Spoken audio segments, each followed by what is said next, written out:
What is up, guys? Chaos Kicks coming to you guys with a new video. It's gonna be like nothing I've ever done before, and it's gonna be a versus video on two of the arguably the best Jordan, I don't know if that makes sense, arguably the best Jordan basketball shoes. These are two probably out of the top four. So the top four would be 28, 29, 30, and 31. But we're gonna do the Jordan 28 in this Christmas colorway versus the Jordan 31 in the band colorway. Both of these are not used at all, or they're used but they're not beat at all, so they got everything. These are yellow, but I mean that doesn't mean they're bad. They got their full traction and everything.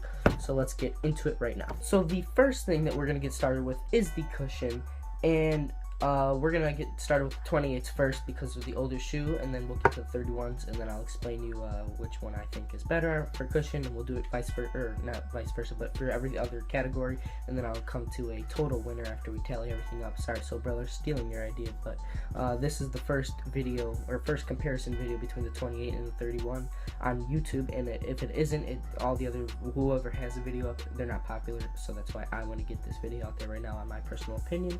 Then into the cushion setup for the Jordan 28, you got a split zoom unit right in your forefoot, similar to the 29, pretty much the exact same thing, and then you have, like, I don't believe there's a zoom unit in the heel, but you got this nice just foam setup cushioning, similar to, not really similar to Lunarlon, it's harder and more firm, but yeah. Then you got your flight plate, giving you more stability for your foot, but overall the cushion on these are actually very nice.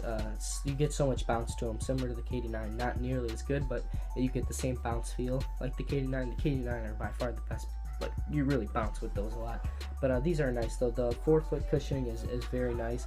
Like I said, if it's similar to the 29, but I feel that it's much better than the 29. Like I said, you get a lot more bounce. The 29, they were nice, but these are much better. That's why I did this video first, because I feel like these are the two best Jordan basketball shoes. The 29s are good, 30s are good, but in my personal opinion, these are the two best. So yeah, that's the traction for the 28s. So sorry for saying traction, I meant cushion for the 28s, but onto the 31 cushion. We got full length zoom for the shoe, heel to toe. It's got a flight plate on the inside to give you a good transition, and it helps the zoom. It's unlocked zoom, so instead of going up and down, it goes out and expands out. So that's a very nice feature to the shoe. A lot of people like it, a lot of people don't like it, so it's kind of split 50-50.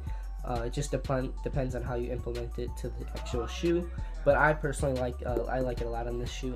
I feel both shoes are very good cushion, but the 28 it doesn't have full length zoom, and these do, so I'm gonna have to give it to the 31s for cushion, but they're not too far behind. So next up is materials, and for the Jordan 28 we have a whole mesh overlay thing, nothing too crazy, very common for basketball shoes back to 3 years ago, but it's actually very nice. So it's got a nice feel to it. It's better than some of the other models that are Nike and Jordan produced, so that's why these are so good. You got carbon fiber to help lock in and support your ankle right here, and your tongue is very padded. It's more of attached tongue than it is just like a free loose tongue, so it gives you a more snug fit, which is good.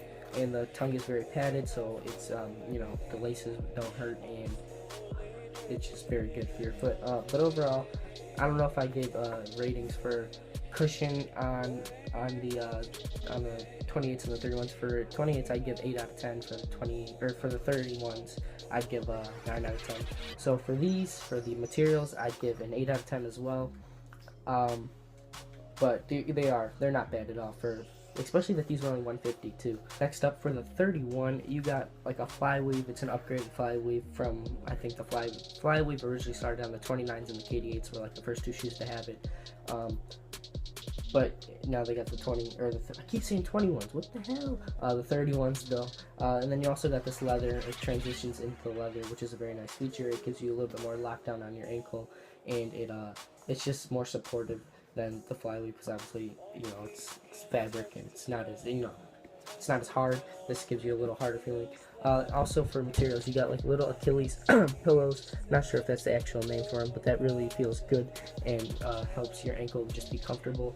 And The fly weave is actually just really nice on this. It really locks your foot in, and it's very snug to your foot. So you just, you don't feel any excess material lying around inside the shoe. So it just literally wraps over your foot. The lace system is very nice in this. It really, helps pull it to what your foot, how to fit your foot. So that's why the 31s are a little bit better than the 28s. These are like a 9 out of 10 for materials, 9.5 out of 10. The 28s are good, but the 31s just got right there. Next up is durability. So the 28s aren't a bad shoe, but durability, the outsole, it's not good. The air bubbles pop way too easy on these. There's so many times where the air bubble pops for these. The flight plate starts to rip over here and your foot, and it starts to just I don't know, it's just bad. It's, if you're a really lightweight person, they're not gonna be too bad. But if you're a big man, I would not recommend the 28s for you, because your shoes are going to be destroyed after probably a couple months of play. They won't last you for more than 6 months unless you're just very lucky. But even me, I had a pair of 28s a while back, the mango colorway, and those the air bubble started to crack or pop and everything, and they're not I'm not even a heavy person, so the durability on these isn't too good. But like I said, if you're a lightweight person, it shouldn't be too bad, especially, for quick guards, point guards, shooting guards. Possibly a small forward, I'm not sure, but power forward, center, I would not recommend the shoe for you. So for durability, I'd give it a 6.5 out of 10. So durability for the 31s is very, very good. So far, the 31s are killing the 28s, but I don't know, maybe it will change. Durability, like I said, there's really no problems. The fly weave is very strong. It's actually really strong. You wouldn't think it's gonna be strong because it's just a fabric, but it's a thick fabric, and it's very strong. The leather is very strong. It's not gonna rip. It's leather. It's it could rip, but I mean it's not going to. Just the overall materials on this are much better, and they're very more durable than the 28. So these get, I'd say, probably like an 8.5 to 9 out of 10 for these. So they beat the 28s again. So next up is ventilation. So the 28s are a much more breathable shoe. They just have, the way that the fabric is made, your feet can breathe way more. There's constantly air flowing through. There's no problems with that. So the ventilation gets a 9 out of 10. Very good way. Your feet never get really, your feet are always going to be hot because you're moving, but they're never going to be so hot to the point where you want to take your shoe off. So these get a 9 out of 10. Next up is the 31s. So these are actually, your feet do get pretty hot in these. Not to the point where you want to take them off that it's that hot, but they do get hot because the fly weave traps your heat that your foot gives off inside the shoe. So these get in 7.5 to 8 out of 10. They're not terrible, but they do get pretty hot. So next up is traction, and this is where it gets really interesting. So to start off with the 28 has amazing traction. It's not even a real normal pen. It's just lines, and it's the same as the Mellow M11s, but it's just lines like this, and then you got lines on the farther inside going the opposite ways. I don't know if you can see that. But the traction is absolutely amazing. Even if these are dirty, you'll get good grip on a court. Even if the court's dirty, you'll still get decent grip. And just think, if these are clean bottoms and on a clean court, your traction, it's the top 5 traction around, in my personal opinion. Even though they don't make these anymore, the traction, if you can find a pair off eBay, the traction is really, really good on these. Best traction is probably the Kyrie 2s and a couple of Adidas models, but this is not too far from those. So this is where the 31s get hit with a couple bullets. Traction on these is absolutely terrible. You'd think it'd be good, it looks like a nice pattern. You got your little wavy pattern. I think they call it a DNA type pattern thing. I have no idea. I heard that from somebody just because it looks like the little helix things. Double helix has the shape of DNA, but I don't know.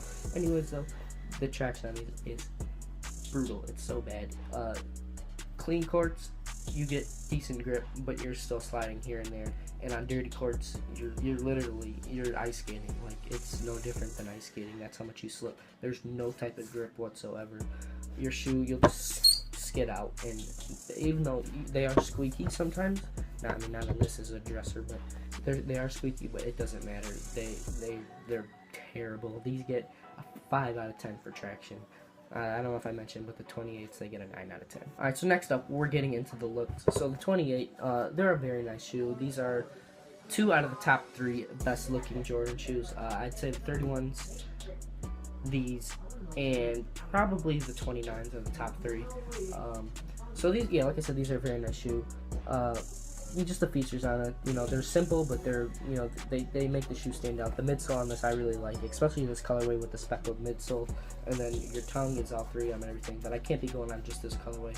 But overall, it's just a nice, basic, but very nice shoe.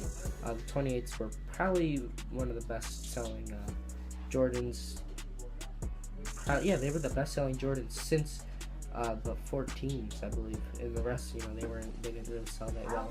But these are a very nice shoe. Next up is the 31s, and these are also a really, really nice shoe, especially for a basketball shoe. You got your Jordan symbol, which are on your leather area, and then you got your semi-half Nike swoosh right there.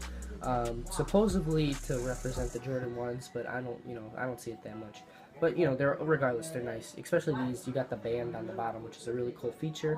And just overall the materials with, and then plus you got your little gradient midsole type thing, so it's just really nice. These, I have to say, are a little bit better than the 28s, but the 20s are still very nice. So let's say on a scale of 1 to 10, these are like a 9 out of 10. Those are like an 8.5 out of 10. So they're very close, but the 31s have to get the edge on that. Okay, so all in all, they're both amazing shoes. The 31s have the looks, have the materials and everything, but the traction is terrible. And these, the materials are pretty good, not as good as the 31s, but the traction is on point. So if I had to choose one to play basketball in, if I was playing outside, I'd go with the 31s any day of the week, because just the materials are so nice, and these are not durable, so these won't last outside. But if I was playing indoors, we'll say on a dirty court, we're going with the 28s, because dirty court you get no type of grip with these whatsoever, and that's very important. So we're gonna go with the 28s. But if we're playing on a clean court, which I've never really played on a clean court, you still got dust here and there. I don't know, that's a really hard choice, but if I had to go with a clean court, I'd go with the 28s, but only by a little bit on the 28s, just because even on a clean court you still slip a little bit in these, and that traction is just such a major a factor in my game in basketball. I feel like it's the most important thing is traction. If you have no good traction, you're sliding everywhere. You can't move quick enough. You can't play D quick enough. You gotta be on your feet, and you gotta be able to move. And without traction, you'll be sliding everywhere. You'll be looking stupid. Even the 20 or 31's got really good cushion. But if you got no traction, it just kills your game. So that's why I'm gonna have to give the overall edge to the 28s in this situation.